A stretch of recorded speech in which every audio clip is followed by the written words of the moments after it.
Hi again, everybody. I'm Ty Linder. We are at the Mack Center, about 2 hours away from the final non-conference home basketball game of the 2014-2015 season. Happy New Year to you while we're thinking about it. Now, a lot of people feel that when you have a basketball game and you listen to it on the radio, it just happens. Well, there's a lot that goes into it behind the scenes that you might not know about. Now, usually we try to get to the arena about anywhere between 2 and 3 hours before tip.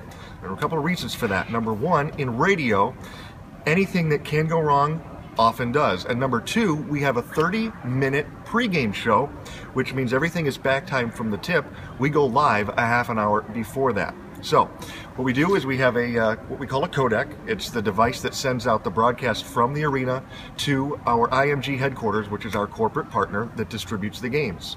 So I have to get there and set up. Sometimes we go on phone lines. Sometimes we go on wireless. Sometimes we go on the internet, the regular hardwire internet.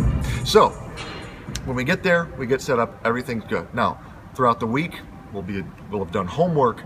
Which player has an interesting backstory? Where are they from? How is this team doing? All of those little things that we can use or not use during the course of a game. Now, I told you in radio, a lot of times things go unscripted. That's why this is always hooked to my belt, because if something were to happen and all of a sudden the sound cuts out and I can't hear my studio host, I've got to time my own breaks. Not a big deal for me, because as a 16-year-old in high school, this is how we did it. We could not hear back at our own mom and pop stations. We had to time it out ourselves. It's called broadcasting blind. You can't hear the commercials, you have to just time them out yourself. I've only had to use this a couple of times, which is fine by me, but you never know. You always have to have this with you.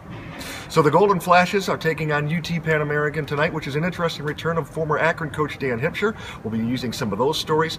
The number one thing for radio is you have to paint the picture, because you have to assume that everybody who is listening cannot see, because they're not here. Unless they're sitting there with a transistor radio, what we say on the air, we have to paint that picture so that all of those listeners back at home knows where the ball is on the floor, what's the time, and the score. Those things are key in basketball, and it's such a fast-paced game that you've got to try to keep up. So hopefully that's a little bit of information on what goes into our broadcasts behind the scenes. Once halftime is over, we get right back into it, finish up the rest of the game, pack it up, do it all over again. We really can't wait to do that next game. That's the beauty of this business. There's always another game. As always, your questions, concerns, comments are appreciated. Tweet us all the time. We'd love to hear from you.